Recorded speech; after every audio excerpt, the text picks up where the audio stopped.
Halo semuanya, kenalin nama aku Melati Sandra.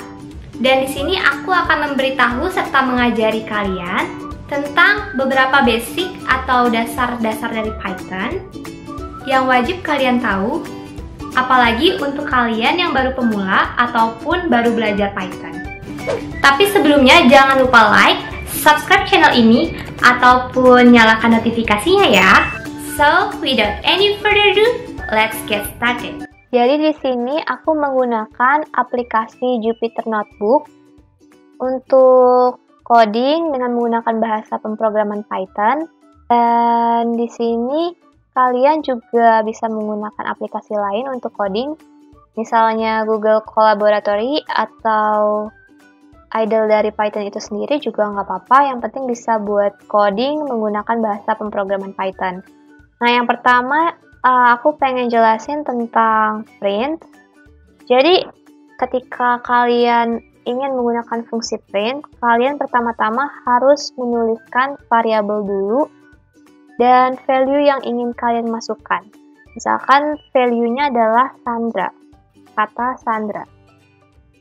Nah, Sandra ini adalah string, di mana string itu seperti huruf atau kata. Jadi kalau bentuknya string, kalian harus menggunakan tanda petik untuk value-nya gitu.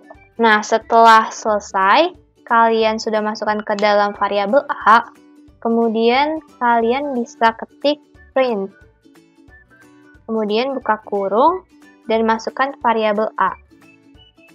Ketika di run, muncul output Sandra. Jadi fungsi print di sini adalah untuk mengeluarkan output dari value yang kita telah masukkan tadi ke dalam variabel, yaitu variabel A. Kemudian yang kedua, aku bakal jelasin tentang penjelasan tipe-tipe numbers. Nah, tipe-tipe numbers ini atau tipe-tipe angka ada dua sebenarnya. Bisa kita ketik dulu type. Misalkan aku ketik di sini value yang aku masukin 0 dan aku mau cek tipe dia itu apa. Dan ketika aku run, maka akan muncul integer atau disingkat di sini int. Itu integer ini adalah suatu bentuk bilangan bulat ya, bukan bilangan desimal, bilangan bulat. Kemudian kita bisa ketik lagi tipe yang lain. Kita ketik type, kemudian buka kurung, misalkan 0,5, dan kita bisa run. Muncul float. Float di sini berarti tipenya merupakan desimal, artinya ada komanya ya di sini.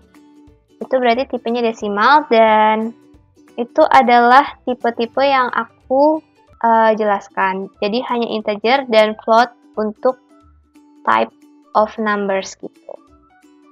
Dan selanjutnya, aku bakal jelasin tentang sistem operasi aritmatika yang perlu kalian ketahui. Dan di sini sudah ada sistem operasi aritmatika yang mungkin kalian beberapa sudah ada yang tahu bahwa sehari-hari pasti sudah pernah dengar tentang penambahan, pengurangan, perkalian, pembagian, eksponensial, dan juga negatif. Namun untuk floor division ataupun modulus mungkin perlu penjelasan lebih lanjut. Jadi pertama-tama aku bakal jelasin tentang mungkin perkalian kali ya. Nah, untuk membuat sistem operasi aritmatika perkalian, mungkin kita bakal menghitung luas persegi panjang. Pertama-tama, kita akan membuat variabel dulu, luas persegi panjang. Nah, ini variabel, kalian bisa masukin value-nya. Luas persegi panjang adalah P dikali L.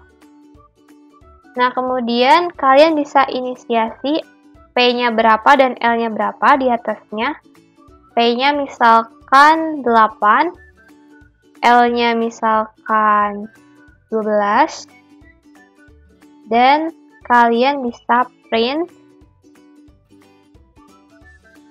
di sini, print langsung saja luas persegi panjang. Kalian copy, kemudian kalian paste, dan kalian run. Hasilnya adalah 96. Nah, itu adalah contoh aplikasi dari penggunaan sistem operasi perkalian. Kemudian, untuk floor division dan modulus, aku bakal jelasin bedanya floor division dan true division itu terletak pada garis miringnya ya sebenarnya. Kalau true division itu garis miringnya cuma 1, sedangkan floor division itu ada 2 garis miringnya. Dan kita coba dulu dari true division atau pembagian yang biasa. Misalkan 5 bagi 2, kita langsung run. Itu hasilnya 2,5. Ini pembagian seperti biasa ya. Kemudian kita coba lagi 5 bagi 2, tapi kita yang pakai yang floor division yang garis miringnya ada 2. Kita run, hasilnya 2. Ini berarti kalau floor division itu menghilangkan sistem pecahan. Artinya ketika kita memakai floor division, kemungkinan besar desimalnya yang di belakangnya ini akan hilang. Kemudian bedanya dengan modulus, kita coba lihat ya, 5% 2, kita run, ini hasilnya 1, itu dikarenakan 5 dibagi 2, itu sebenarnya hasilnya 2,5 ya, kalau 5 bagi 2, cuma modulus ini berarti sisa. Jadi ketika kalian menggunakan pembagian yang manual, itu akan mendapatkan hasil 1 gitu. 5 dibagi 2, 2. 2 dikali 2, 4. Dan jadi 5 dikurang 4 itu 1. Jadi hasil sisanya itu 1. Gitu. Jadi ketika misalkan 9 dibagi 2, itu juga 1. Kita ngomongnya sebenarnya nggak bagi ya, tapi 9 modulus 2 sebenarnya. 9 mod 2 gitu. Misalkan 10 mod 2, ini hasilnya 0 ya. Karena habis, nggak ada sisanya. Mungkin itu semua beberapa basic Python yang perlu kalian tahu. And thank you for watching. I am Latisandra. See you next time.